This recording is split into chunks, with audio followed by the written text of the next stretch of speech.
there's deep lore reasons here.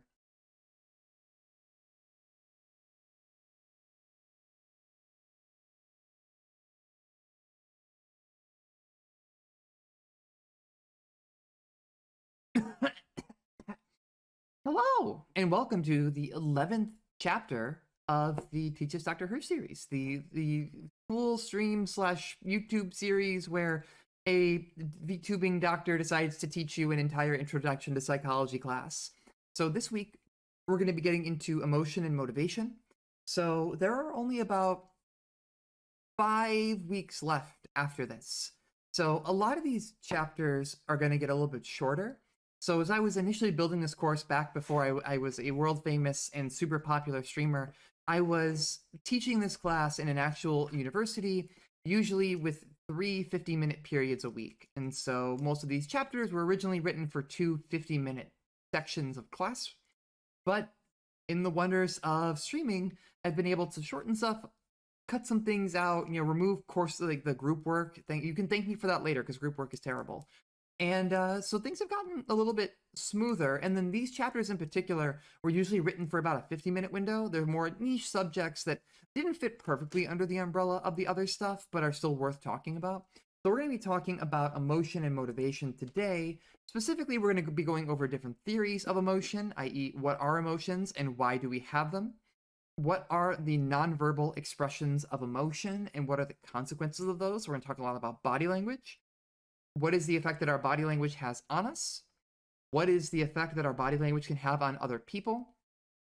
We're going to talk about happiness and self-esteem. There has been a tremendous degree of interest in the psychological literature, particularly on these subjects, and the answer is that we basically don't know why we have them. So let's maybe answer a couple of questions about happiness and self-esteem. We're going to talk about motivation more generally, and we're also going to talk about attraction, love, and hate, because what are those but other than sources of motivation for people? So let's get into it a little bit here. All right. So to get started, what is an emotion? I mean, we've all had them, right? I mean, it's more than just the finest piece of Canadian, I guess, pop music of all time, Carly Rae Jepsen's seminal and classic album, Emotion. Emotions are mental states or the feelings that we associate with our experiences. Now, the curiosity here is, why do we have these? We've all experienced them. You're probably experiencing one right now. And yet, we don't ever really have to think about them. They're innate, they're automatic.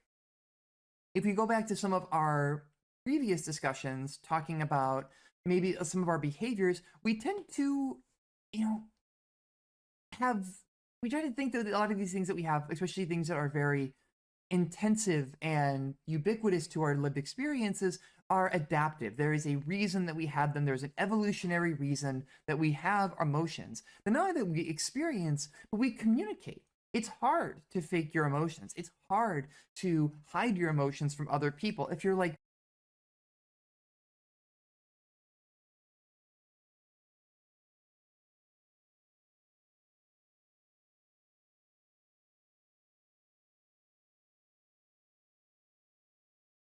stay mad at my own dog. Like, whenever I couldn't keep a straight face during that conversation. I would just be like, it's fine. Everything's good. But anyway, so how do we interpret that then? So, like, are these genuine emotions that we're seeing in these dogs? Do only humans experience some kinds of emotion? Well, it depends. Behavioral analysts would say that maybe, sorta, kinda. There is some, like, in that these dogs might be showing more of a kind of submission or something different, but that we have sort of over time through domestication and that whole process learned to interpret as emotions. Although you could also make the argument then, like, if the dog is showing submission in response to knowing this, they're having some kind of reaction there that we might label as an emotion, not a human emotion, but an emotion nonetheless. And there is research support for sort of a 7 universal primary emotions. So reliably, across different cultures, if you show people a person experiencing happiness, disgust, fear, sadness, surprise, anger, and contempt, surprisingly, and there's a mixed evidence for pride, usually across cultures, people can identify, look at a picture and say, that person's happy, that person's disgusted, that person's afraid, that person is sad, and so on and so forth. Although there are some cultural differences and cultural discrepancies about when it is appropriate to express emotions. So for example, you might be the kind of guy who laughs at a funeral. Like, there are reasons that you don't do that, and it's not particularly looked kindly upon. Although this does vary by culture and affects not more of our display of emotion and not our experience of emotion. So have you ever heard the term being a sore loser or a sore winner? Let's say that you missed the field goal and you cost your team the game, but you're supposed to take it on the chin and not show that you're frustrated with yourself. Or conversely, you're not supposed to gloat too hard, because then you might look like a sore winner if you really do well in a competition or you really stand out. There's sort of display rules about celebration that you're not supposed to go too hard, because unfortunately, it's like other people might be affected by that. So there are a lot of different rules that we learn through just being around people about how we can express and communicate our emotions to other people. So what about the physicality of emotions? It turns out there's actually evidence that you can physiologically distinguish between some emotions. So, for example, when a person is told to make an angry or a fearful face, in the absence even of being angry or fearful, if they're taken into the lab and they say, okay, we want you to make an angry face, and you have a heart rate monitor set up on that person, you might detect, or are very likely to detect, an increase in their heart rate. Same with a fearful expression. That we have certain physiological reactions that are associated with different emotions and the facial expressions that we make with them. We also know that some emotions are mostly specific to certain brain regions. For example, the amygdala is implicated very heavily in fearful activity. So if you were to tell somebody to either make a fearful face, and you might see that increased heart rate, if you wanted to be a more mad scientist about it, you could actually maybe connect electrodes to a person's amygdala to stimulate it, and that person might report feeling afraid. They might not really know why, because there's nothing really in the environment that's making them afraid, but there's a certain element of the amygdala that seems to be heavily activated when we have fear responses. We also know that certain regions of the limbic system are implicated with disgust. So if you eat something, like let's say you bite into an apple and there's a worm in there, or if you're like me, I can't stand brown spots on my bananas. So you get the banana, it looks great, it looks perfectly ripe, and you open up that banana, you peel it, and you realize that there's a bunch of brown spots on it, and you're just like, oh. And if in that moment I happen to be connected to an fMRI, you'd probably see some activity in my limbic system over that. You see, we have, once again, kind of leading into that example of like, that emotions have an adaptive purpose. They're very intricately connected to the way that both we connect to other people, but even in how our brain responds to things. We have very identifiable physical reactions to things in response to emotions.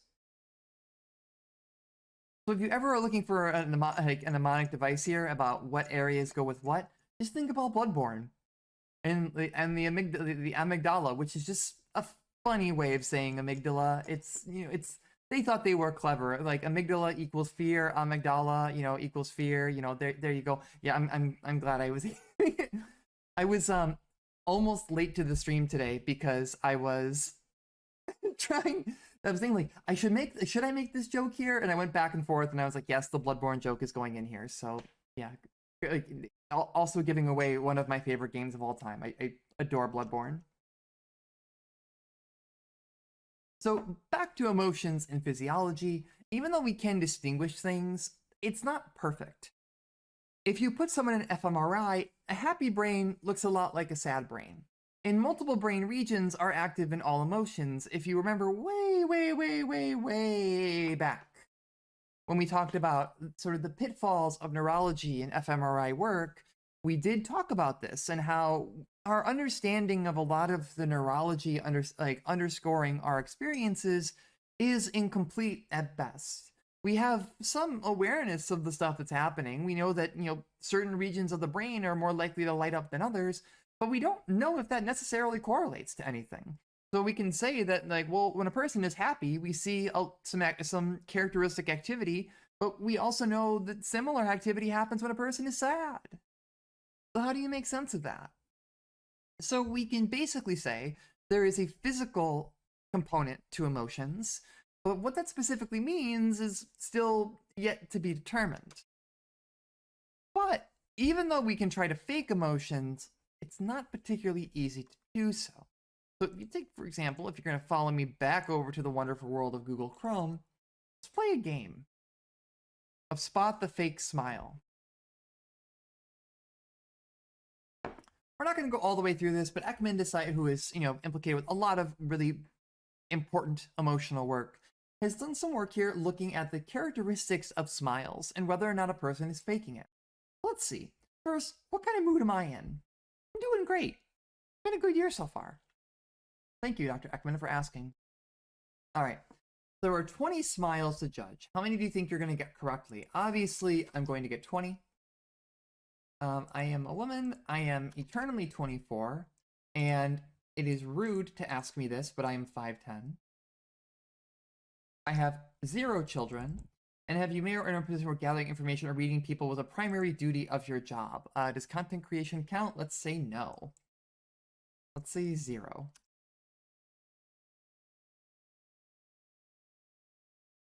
So let's see. What do we think about this one?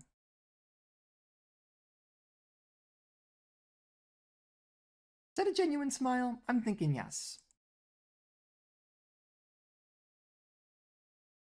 Yes! Hell yeah! All right, what about this one?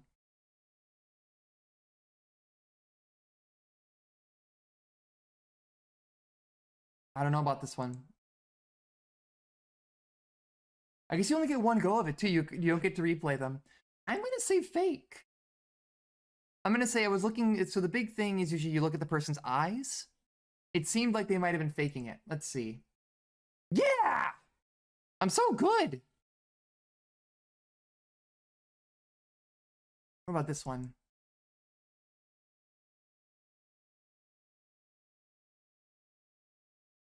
I'm gonna say that was genuine. Fucked up. One more. I've already missed my prediction. I said I was gonna do perfectly. That one's fake. Got her ass.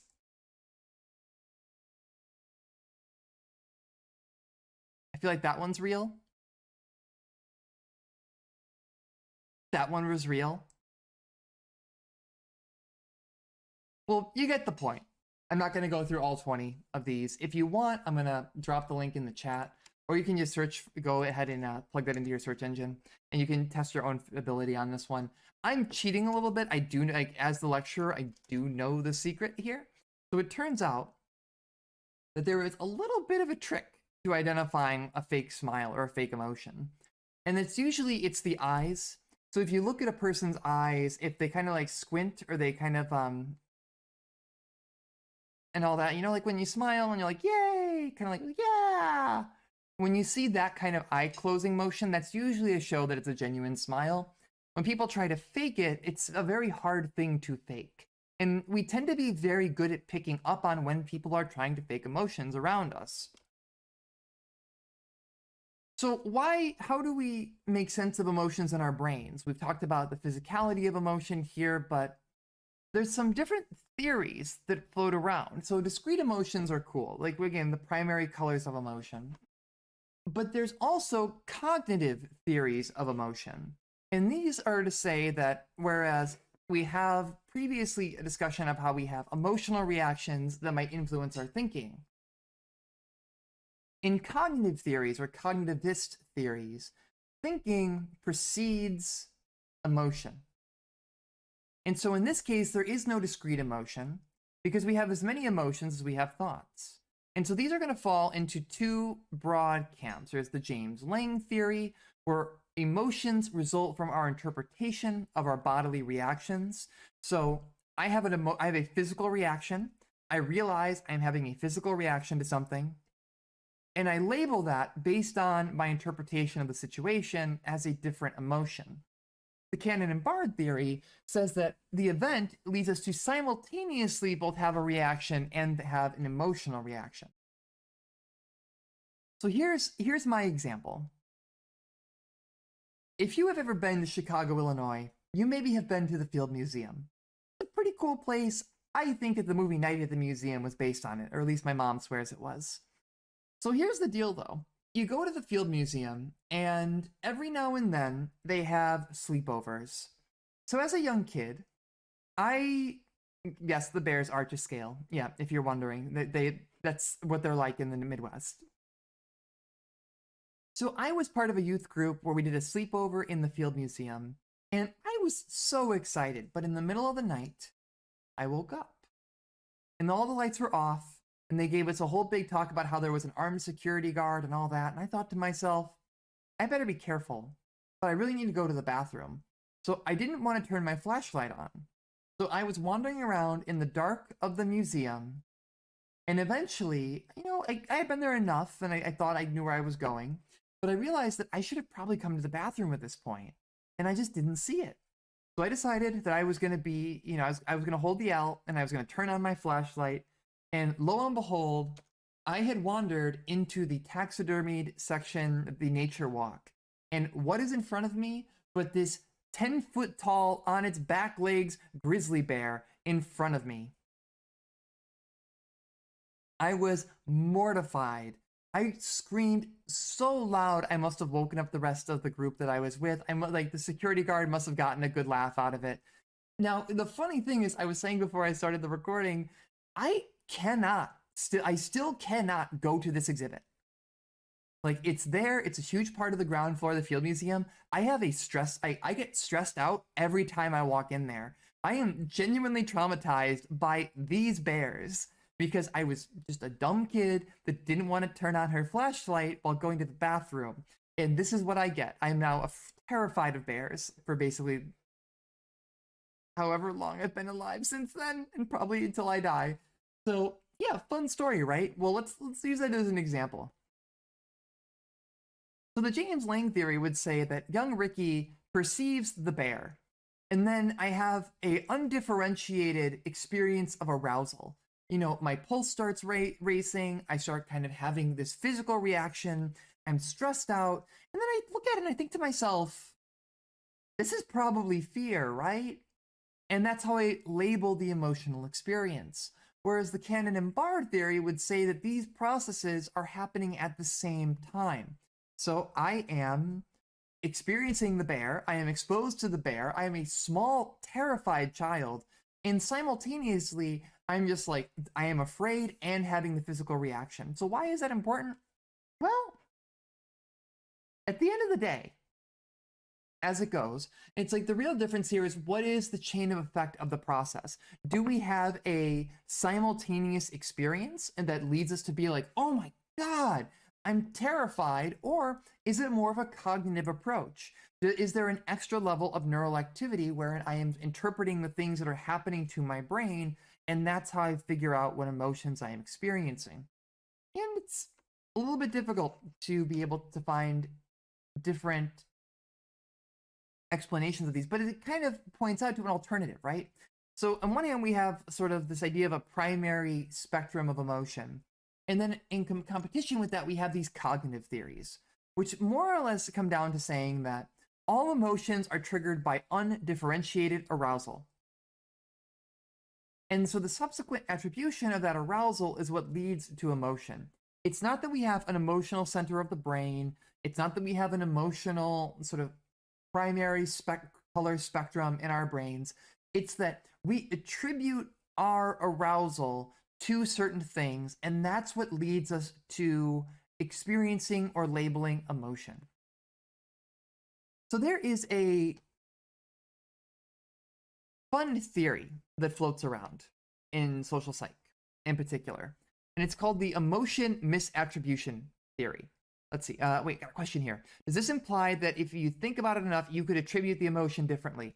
Yes. It is saying that the way that we construe our physical reactions is what leads us to having emotions.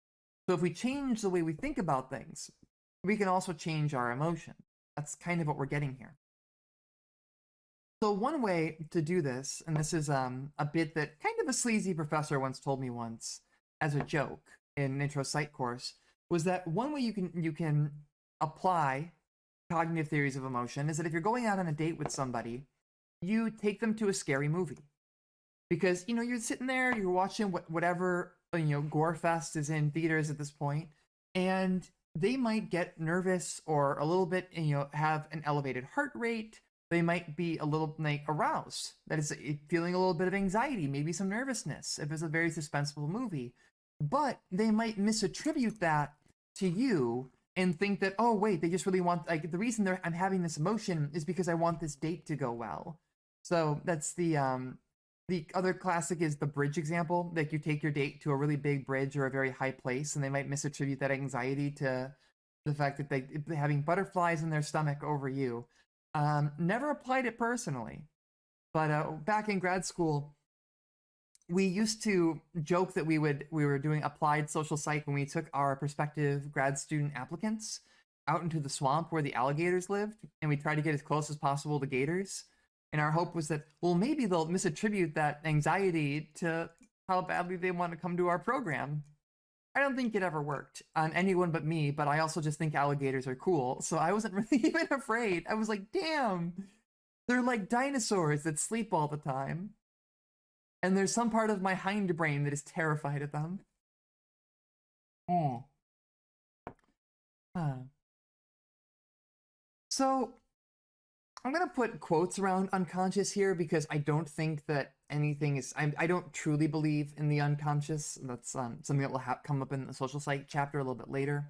But there is some conflicting, nebulous, maybe not the best evidence ever that subliminal exposure to positive or negative cues can influence a person's reported mood. So showing people short clips of people smiling or the sun shining or rain clouds or something like that can maybe influence people's mood. Now, the thing is, when it comes to a lot of these different kind of studies that purport to have effects of subliminal exposure, the bummer is that they work only insofar as the person that you are that is aware of them.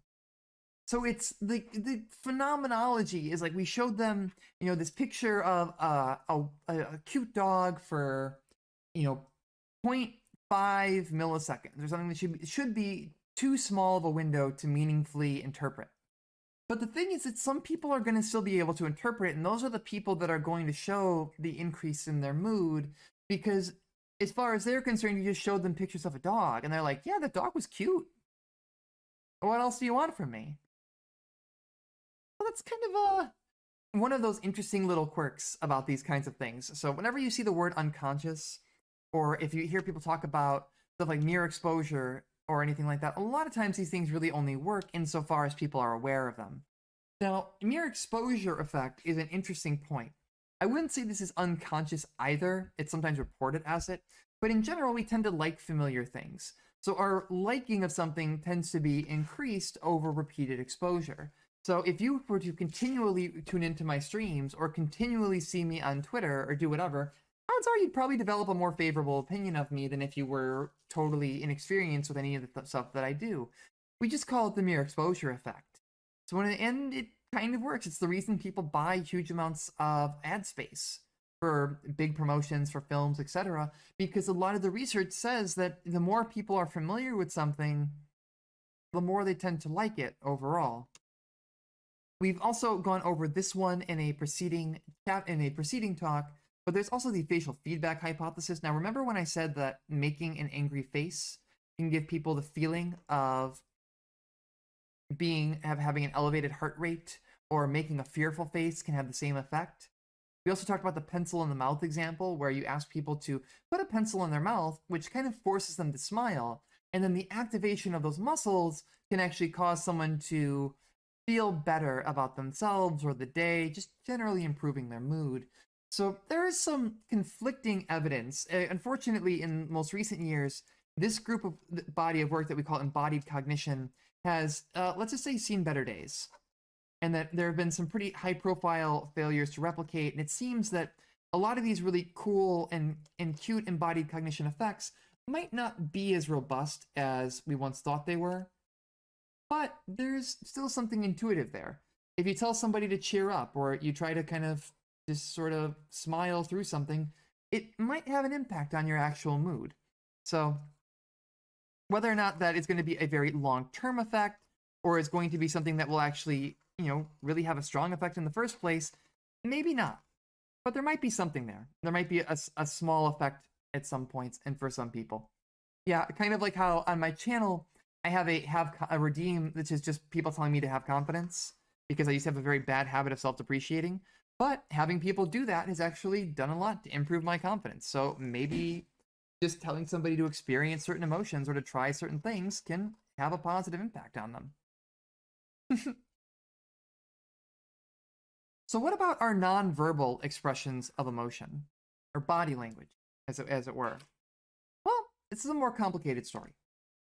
So emotions are often expressed nonverbally. Think about it. Smiling is a nonverbal expression of emotion. And our facial expressions, our gestures, our posture tend to communicate emotions even when we're trying to hide them from people. It's actually very hard to fully fake your emotions. If you've ever tried, you know. So what ends up happening with most people is that even if we are trying to hide it, even little things, our posture can communicate confidence or how good we're feeling. I know that when I'm having a rough day at work, when I'm tired, when I'm frustrated, it's hard to keep myself from slouching in my chair. It just kind of happens. Or if you like a person, you might try to sit next to them, or you might scoot closer to them, or when you're talking to them, stand closer, not because you're really trying to communicate your emotion, but sometimes just because it kind of comes out. And this is one of the reasons why stuff like emailing, texting, VTubing, etc. can be tricky, because it's hard to communicate our emotions and intentions accurately without nonverbal expressions of emotion. Someone texting you, ha ha ha ha ha, I'm so happy, doesn't hit the same as hearing an actual person laugh or smile or just generally express that you've done something that made them happier. It's an interesting way to look at things, right? And it's like, I mean, I'm sure many of you have had the similar experience where you've, gotten an email. Oh God, here's a good example. Here's a great example. So back in grad school, my advisor used to end emails in ... all the time. And I brought it up with her and told her, it's like, look, you're driving me crazy with this because I don't know what you mean. Are you like, is it like, are you disappointed in me? I don't know what is the emotion you're trying to get across here. And it took her a second, and she thought about it, and she was like, oh, I could see how that could be. But it's one of those bits where sometimes we don't even realize it, because we're trying to express emotion. We're aware of what we're trying to communicate. But yeah, ending messages with or ellipses, just don't do it. You're just going to stress people out. I don't think I've ever received an email that ended in an ellipses that didn't freak me out, even if it was meant to be totally benign. Oh no, you really did it. Oh. So when we communicate our emotions, despite the fact that we're trying to hide them, we call it nonverbal leakage, where our emotional state is revealed even when we're trying to conceal it. It's hard. It's really genuinely hard. I mean, like I said before, when I'm using the VTuber here, I have a very limited range of emotional expression. I can only move to about here to about here. I can look up, I can look down, and I can tilt my head around. And yet somehow there's still nonverbal leakage coming through there. You can probably tell if my posture is a little bit lower, if I'm moving slower. There's all kinds of different cues that even get translated into VTubing that betray how I'm feeling. How about that, huh? So speaking of nonverbal leakage, though, that's generally the overlying theory, like the overarching behind lie detectors. Wait, we got a question in the chat here. I've heard some VTubers say they're moved around more in conversations IRL after streaming a lot because they're more used to expressing themselves. I have actually felt that a lot. Because, if I'm just trying to move around or talk normally, I would only move like this, right? Even this to me, it's like prior to streaming and doing all this would be a lot of motion. But when I'm trying to like really be animated and move around and get the physics to work and all that, like I do have to move around quite a bit. And that translates to being more animated. Oddly enough, it's also, I used to be a very withdrawn person, and now whenever I talk with people in real life, I think because I've gotten so used to having to be more expressive to get things across while streaming, I've become more expressive in real life as well. And so people have given me that feedback. So just kind of a funny quirk about nonverbal communication. Having to really refine my body language to express emotions has led to me being easier to read and a much worse liar in real life. So nonverbal leakage is the fundamental idea underscoring lie detection. If someone is guilty, there has to be a tell, right? People just aren't good liars, right? Wrong. Most people might not be good liars. Well, maybe I guess that's kind of true. But more importantly, most people are not good at detecting lies. I mean, this chart, when I show this to my students, they usually gasp because criminal procedurals and pop psych and everything make us think that we can learn to detect lies consistently. What you can see here is that based on this information, even at best, federal officers who are trained in lie detection and have all these tools and all these tricks and all this stuff are at best maybe like accurate like 60 to 70% of the time. They're marginally above chance. Even deception interested clinical psychologists, people whose career is based on detecting lies, are not good at detecting lies. How about that? No one's good at it. But what does increase, though, is confidence. And as people are trained in detecting lies, they get substantially more confident in their ability to read people, even if they're not actually getting better, which you can think is probably great for the criminal justice system, right? Right? Right? It's horrible. And one of the worst examples is the polygraph, which assumes that there's a Pinocchio response, that there is a physiological indicator when someone has lied. Their heart rate will spike, they'll twitch, they'll fidget, they'll do something. And even though it might be very slightly above chance, in general, these are highly accurate and have a very high false positive rate. Because turns out being strapped into a chair and being grilled with these questions where this weird machine is whirling in the background and you've got like a thing measuring your blood pressure and all this, that's gonna make people uncomfortable. And if there's a Pinocchio response that you're looking for, you might just get a false positive. A person might feel uncomfortable and that might show up in the way that they're presenting themselves.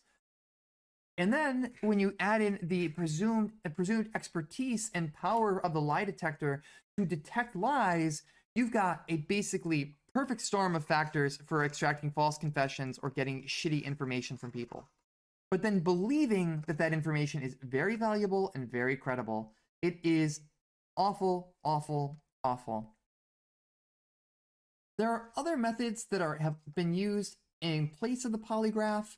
Stuff like the guilty knowledge test, saying, okay, do you know something, like recognizing something, maybe the person they recognize a item that was found at the scene of the crime or something along those lines. It's relying on a person's recollection, which, as we've talked about, just isn't very consistent. Most people are actually very bad at recalling information accurately. Again, this is in the same idea of a Pinocchio response, that they see something from the scene of the crime, they have a response, they gasp, they do what have you, and unfortunately we don't live in anime, so it just doesn't quite work out. There's other techniques that, of course, trying to pull in neuroscience, because neuroscience makes everything credible. Brain fingerprinting is a thing that exists as well, where you do a polygraph, but you do it with an fMRI, and somehow that's supposed to make it better. It doesn't. We also have integrity tests that are designed to assess a tendency to lie, cheat, or steal. I came across a ton of these when I was applying for jobs after college. So it was, let's just say we were in one of the many economic depressions that I have lived through in my lifetime so far. love to have lived through multiple once-in-a-lifetime economic downturns. And I could not get a job anywhere. I could not get hired. I applied at basically every retail chain anywhere near where I was living. And all of them had these kinds of quizzes that you had to answer as part of the application. And a lot of them came down to stuff like, oh, if let's say I was applying to work at a grocery store. And it was like, if you knew that your coworker was living out of their car and you saw that they were stealing from the grocery store because because they needed to eat, what would you do? Like, would you report them? And obviously my answer was no. And surprisingly, I never got hired. So, but the core idea here is sort of this integrity test. It's, again, using, quote, a basis in science to try to build up the idea that people can have an inherent tendency to be permissible about theft or to cheat or to steal or to do all these things.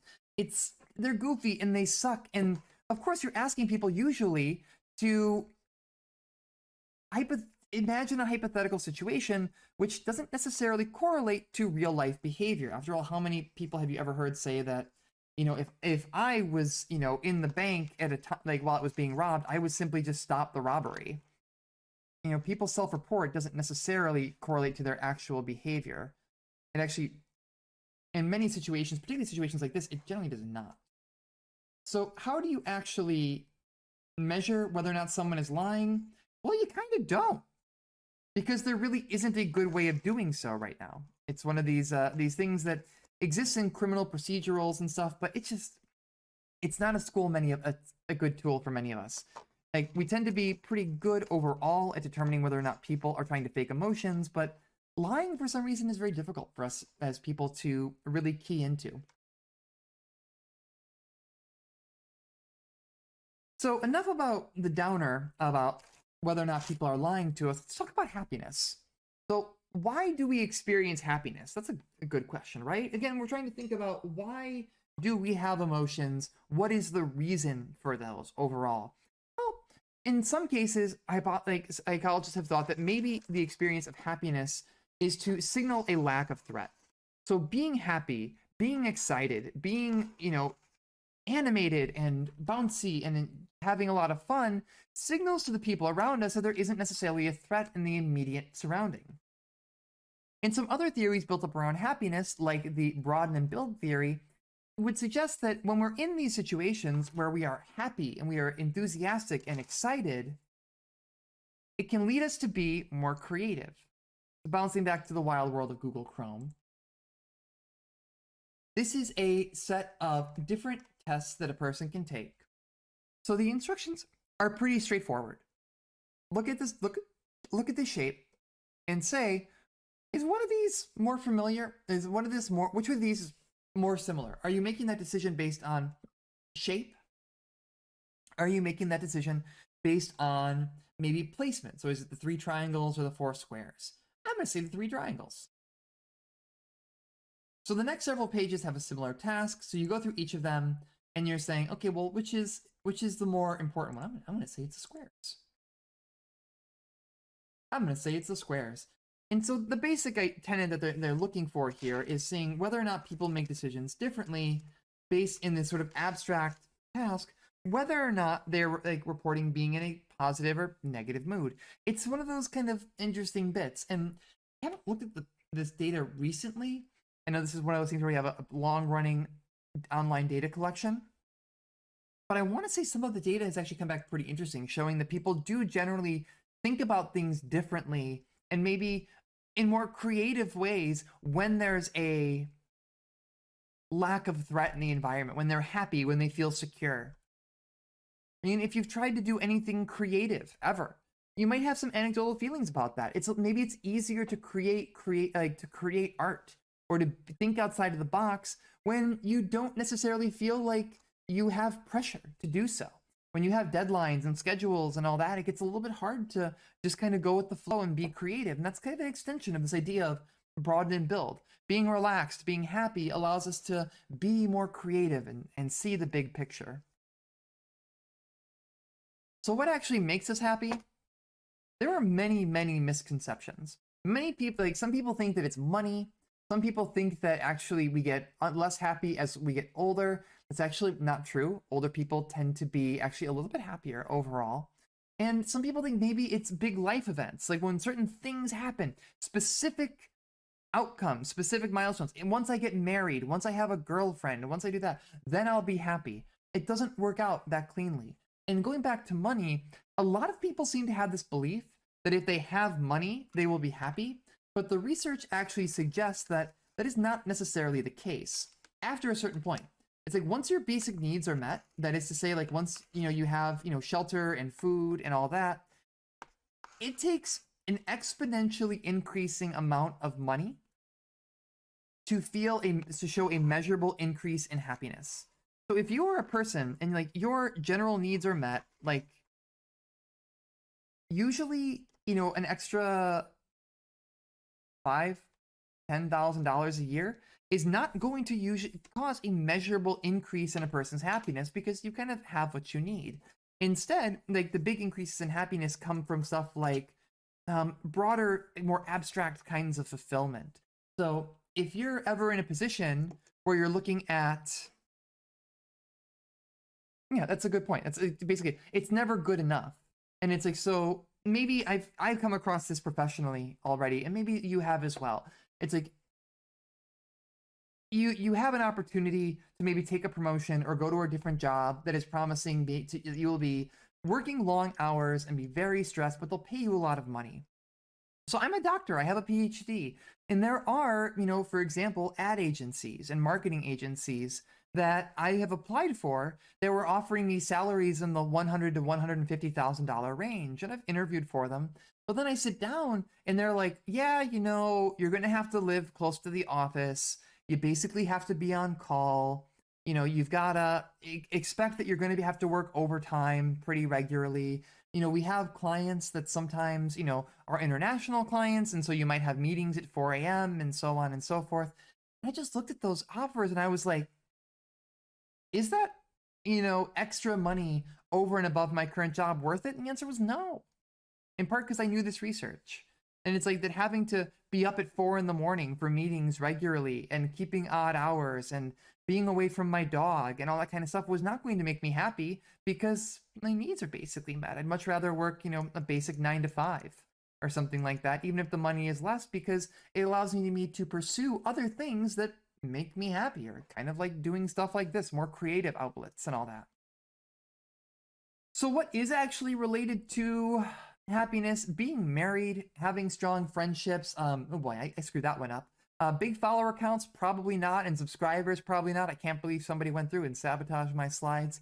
But doing stuff like exercising, having strong friendships, having good connection to other people, outlets that allow us to express and explore creativity, that kind of stuff tends to be correlated with greater levels of happiness.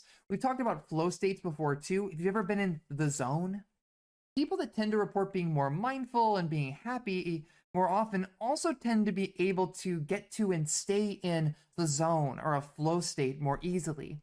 And so correlation and all that means it's a two-way street. Being able to be in that state also seems to make people happy. If you've ever been there, I don't know about you all, but like in the moments where I get into that kind of state, maybe I'm sketching something. I've been trying to do more art lately. And just an hour goes by. I'm sketching. I'm just in the zone. I don't even realize time is going by. And you know what? I'm in a great mood for the rest of the day. It's just, there's something about getting there that just is very calming and very peaceful. Now, can we actually predict what's going to make us happy? No. It turns out that we are extremely bad at what we call effective forecasting. And that is that we display what we call a consistent durability bias. We assume that our emotions are more fixed than they really are. If X happens, I will be sad forever. If I put a bunch of work into this video essay and I put it up on YouTube and nobody likes it, I'm going to be bummed. And I'm going to be bummed it's going to ruin my day. The answer is, it'll probably suck, but it's not going to ruin your day or ruin your life. Things tend to get better. And the phrase that time heals all wounds, there might have something going for it, because in general, our moods tend to hover around a set point, Some researchers call this the hedonic treadmill. And we might go up or down, but we rarely move permanently on there. So we generally are in kind of like an okay to good mood. And maybe we might have good days and we might have bad days, but very rarely do we stay up or down for very long. We tend to get better over time. Even in moments where I've had big setbacks, professionally or otherwise, after a couple days and maybe a half pint of ice cream, I'm usually feeling better about it. Even if in the moment I thought that my life had been totally derailed. So this leads us into self-esteem. One of the most mysterious things that we're ever going to talk about in this series. What is self-esteem? A lot of people have put an enormous amount of effort into trying to figure this out, including one of my mentors in my graduate program. His forte really was self-esteem. And the way he would tend to describe it is that it is a global assessment of our value. Having high self-esteem is generally a good thing. That might be bounded to mostly Western culture. I've mentioned before that a lot of the research that we talk about in intro psych courses is basically done on wealthy white undergraduates at prestigious universities. So the relationship between self-esteem and happiness and whether or not self-esteem is a good thing, it's hard to say if it's universal, but in general it seems like it's good. People that have high self-esteem tend to show more initiative. They tend to be more persistent in hard tasks. Then there's a lot of research on why we actually have this. Seems weird, right? Like we want to think about these kinds of things, emotion and motivation, as being functional. There's a reason that we do them. And one of these is the sociometer theory, and it's one that I like a lot. Basically, our self-esteem, according to this theory, is like it's a measuring device. It gives us an impression of whether or not we are generally achieving our social goals. So as we are liked, as we achieve goals, as we maybe connect with more people or new people, we might have an increase in our self-esteem. And then when we have low self-esteem, that might be sort of a warning or an indication to our broader systems and ways that we think about ourselves that we need to do more to connect with people or to get out and try to forge new friendships and all that. It's a pretty interesting concept. I think it's intuitive, right? That you have high self-esteem when people like you, and you have low self-esteem when maybe you feel like people don't like you. And this is related to positivity illusion. So in general, we tend to perceive ourselves more positively than other people do. Now, interestingly enough, in cases where people show symptoms of clinical depression, this can actually be reversed, and that people have a negativity illusion where they perceive themselves more negatively than other people do. But again, we look at ourselves, and if we have good self-esteem, we tend to believe more positive things about ourselves. It's not necessarily a bad thing. If you believe you are smart and clever and effectual and people like you, you're probably going to be more likely to go out and connect with people and try to put yourself out there and to do stuff. It's a good quote. I know I've heard that somewhere before, but I can't remember where it's attributed to. But we judge ourselves by our intent and others by their actions. Yeah, we tend to have more introspective access to ourselves. And if we see ourselves in a positive light, we tend to know that even when things maybe don't work out super well, our intentions were good, right? And sometimes that's enough. So this leads into a surprisingly interesting and more recently developed school of psychology, positive psychology. Because it turns out that the vast majority of psychology is a study of things that make people sad. I mean, think about it. Disorders, cognitive biases, aggression, hostile behavior. The overwhelming majority of the things that psychologists research are bummers, for lack of a better term. And so positive psychology emerged out of counseling and clinical psychology as a way of looking at, well, positive things. Why don't we try to develop a psychology of joy, a psychology of happiness, and a way to try to focus on cultivating strengths instead of understanding pitfalls? So part of this research has questioned whether or not people are naturally optimistic. And in general, it seems like the answer is yes. Now, there is some evolutionary examples that we are prepared to, for example, with stuff like taste aversions and whatnot, prepared to develop, we are prepared to develop fears, phobias, and so on and so forth for things that might be naturally dangerous. Remember the bear from earlier? There's an argument to be made that the reason that that bear was so frightening to me is that maybe we are particularly prepared to develop fears of certain things more easily than others. But in general, people tend to be very optimistic. We underestimate personal risk. We overestimate our abilities. In general, we perceive ourselves as being more positive than we have any reason to. And so we tend to be optimists habitually. Pretty cool, actually. All right, let's get into motivation. So we've covered emotions. Let's get into motivation. This is the part 2 of our 2-part series. So motivation is generally what we would define as a psychological drive that propels us in specific directions. Not necessarily cardinal directions or physical directions, but toward particular goals. And so a couple of different theorists across many years have come up with very compelling accounts for why we do anything. Why do we feel motivation? Why do we have any goals in the first place? Well, one option is very simple. We basically try to minimize adverse states, and we are satisfied once we feel good. So that can be any number of things in drive reduction theory. So we have hunger, thirst, loneliness, isolation. It's like if you feel lonely, you want to go meet people. Maybe you're feeling neglected, and so you want attention. And basically saying that the reason we do anything is because we kind of just try to vibe, and then eventually bad vibes creep in, and we try to minimize the bad vibes or counteract them in some way. Another highly dominant theory in the world of motivation is Maslow's hierarchy of needs. You've probably seen this before. It looks like this.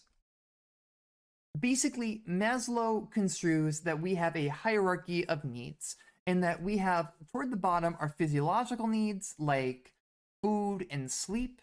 Once those are met, we're able to move up into our safety needs, like are we physically well? Are we secure? Do we have housing? If we have those, we move up to belonging. If we move up to belonging, we can move up to our self-esteem needs. Do I feel good about myself? Do I feel accomplished?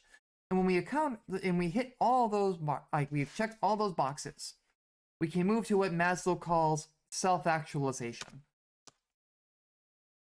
Now, the frustrating part about Maslow's hierarchy of needs is that it's very intuitive. Like, it makes sense that we have this sort of hierarchy and that certain needs are more important than others, and we're trying to get to this point of self-actualization and everything.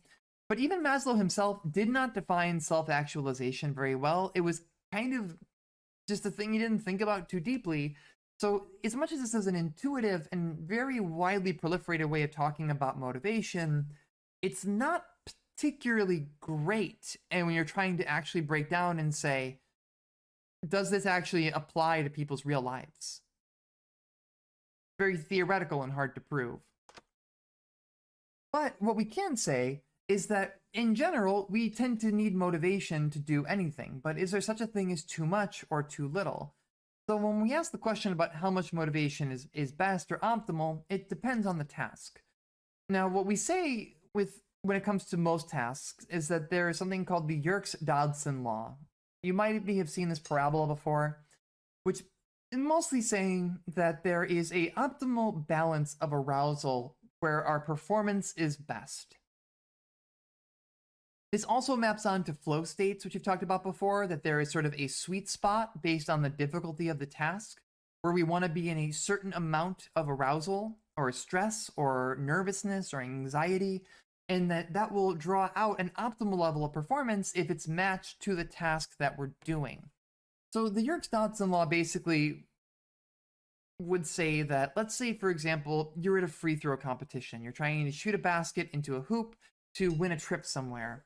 There is a optimal point there. You want to be excited. You want to be interested in the task, but you don't want to be too interested. You don't want to be bored, but you don't want to be stressed out. And if you're too low or too high, you're not going to do well relative to whether or not if you're in that spot that is matched well to the task at hand. And so it does differ. We would say that for simpler tasks, we might want to, or very familiar tasks, we might want to be a little bit more aroused because it keeps us from being bored, whereas the opposite is true for complex tasks where we might be more easily stressed out. But the general idea is the same for the Yerkes-Dodson law. We have a optimal level of arousal that is matched to a certain point, and kind of hitting that sweet spot is going to bring out the best in us. But as far as motivation is concerned, there's a whole number of different categories that a motivation can fall into. Approach versus avoidance. Do you want to, let's say, you want to make friends with a person, you see a VTuber, you think their content is great, you want to collaborate with them. That might be an approach-oriented motivation versus the opposite, where maybe a person has slighted you or maybe has used you to increase their own platform and then stop talking to you. You might want to stop talking to that person. You might want to avoid them, or any number of points. Maybe this maps onto as well as like affiliative versus avoidance motivations as well. Like, do you want to make a friend versus do you want to avoid a person, and so on and so forth. We also have intrinsic or incentive theories, acknowledging that we actually do respond very well to incentives, to goals, to rewards, to watching numbers go up, getting gold stars, and all of that. And these can be either intrinsic or extrinsic. For some people, they respond very well to just the joy of improving or the task itself. Doing a good job is a reward in of itself relative to an extrinsic reward, which may be something like, again, the gold star, or having someone give you a pat on the back for doing well. You're not motivated for doing well in and of itself. You're trying to get some kind of instrumental goal at the end. And there are other specific motivators, things like hunger. Our brain is surprisingly actually more responsible for our food cravings than the stomach. You would think, though, right, that it's like, it seems intuitive. You're hungry and your stomach growls and all that, but actually it's your brain that is sending those signals to the stomach in the first place. And it's the hypothalamus that tends to be indicated. And we've actually realized that there are a couple of hormones, leptin and ghrelin specifically, that are regulated by our brain in the hypothalamus that trigger whether or not we feel hungry. So as we are maybe getting lower in calories or blood sugar, we might have an increase in ghrelin excreted by the hypothalamus, which causes us to feel hunger.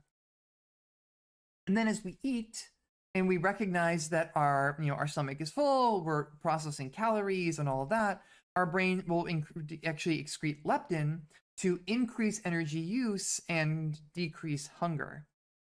It's kind of cool when you think about it, right?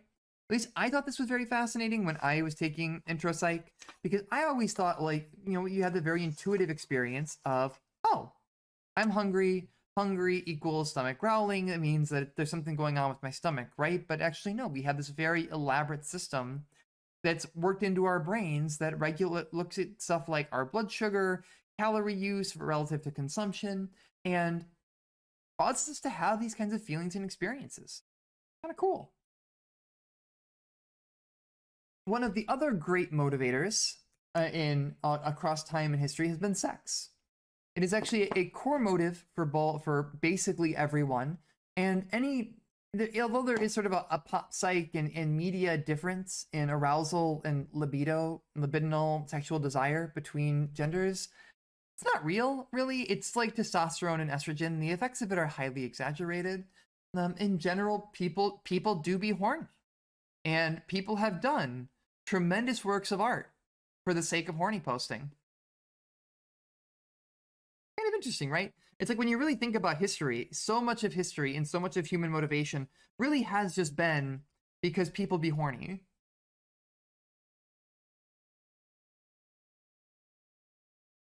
Entire cities and civilizations have risen and fallen because people were down that bad.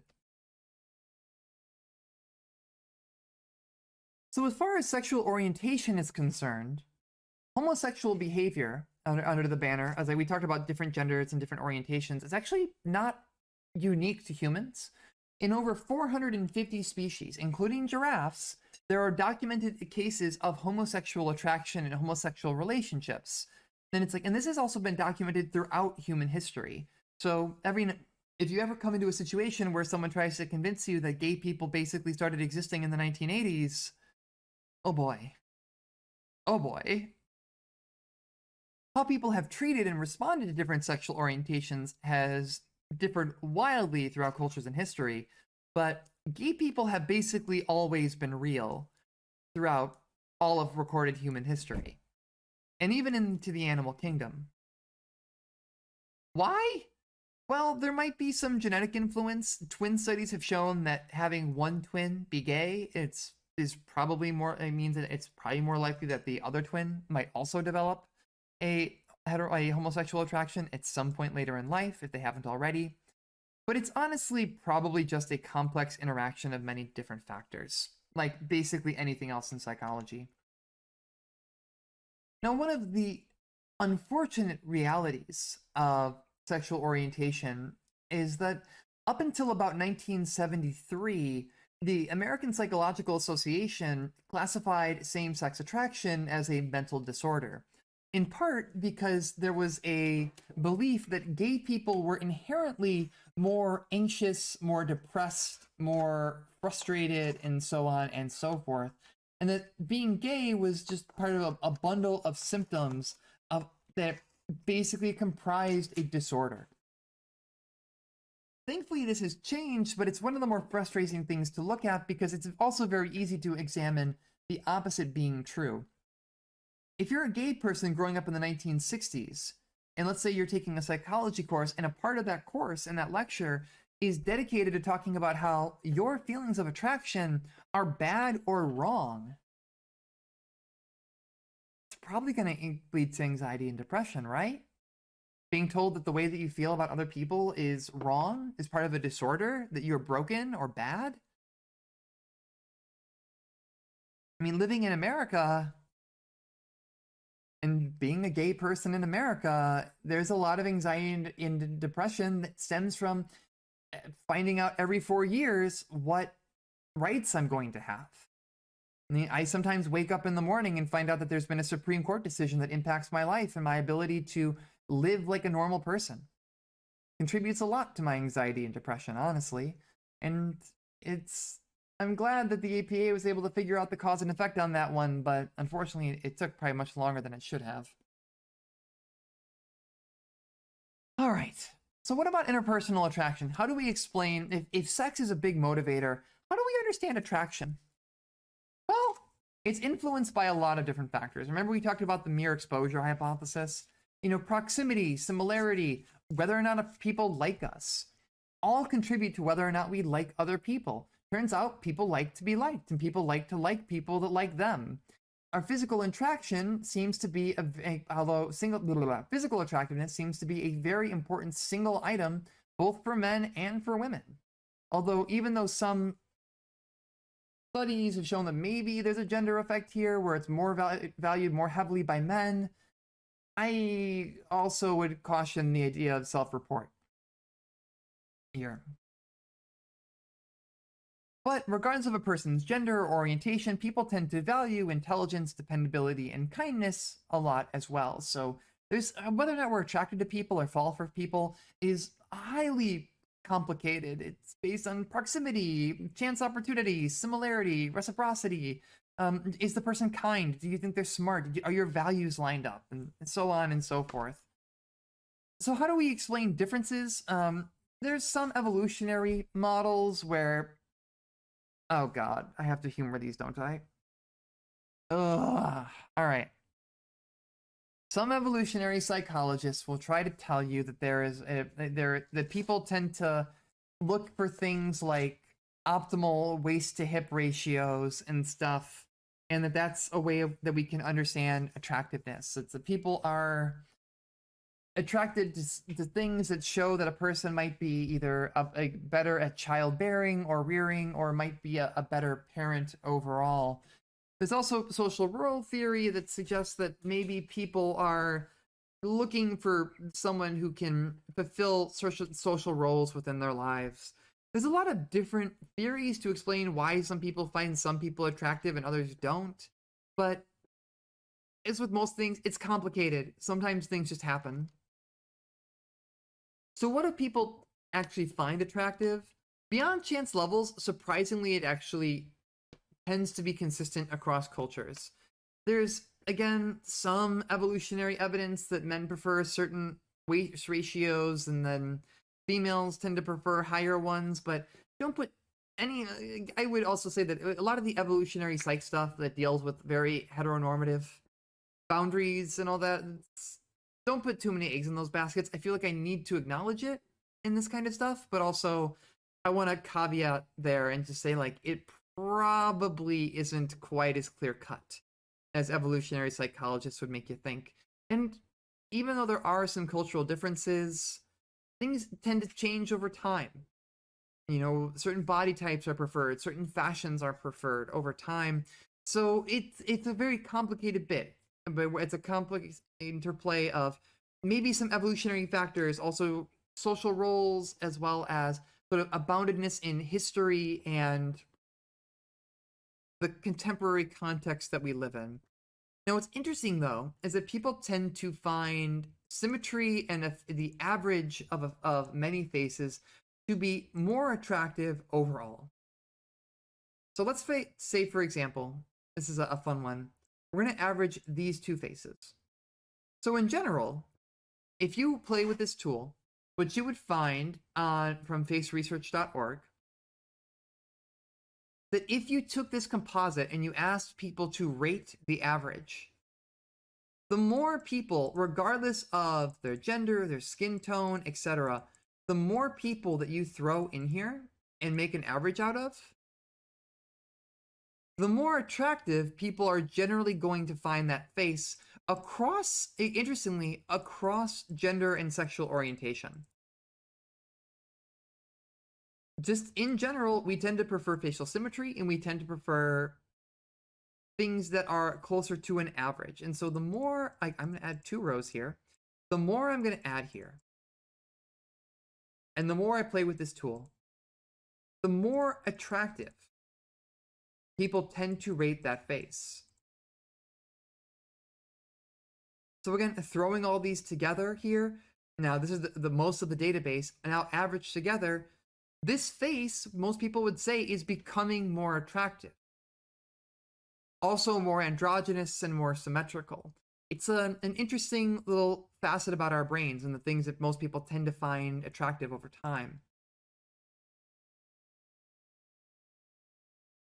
So what is love, though? So we're talking about attraction. Well, love is, again, complicated, and researchers that have invested a lot of time into it would say that there are different types of love. Hatfield and Repson, for example, propose passionate and companionate love, sort of fiery passion versus long-term companionship. Sternberg, however, steps in and expands on that and says there are actually 3 dimensions leading to 7 different types of love. And those are liking, romantic love, infatuation, fatuous love, empty love, and companionate love. These are all differently fall in different spots on a spectrum based on degrees of intimacy, passion, and commitment. For example, commitment without intimacy or passion is empty. It actually makes me kind of sad to look at that picture of just the old people not holding hands versus something where, like, well, what if you had intimacy but didn't have passion?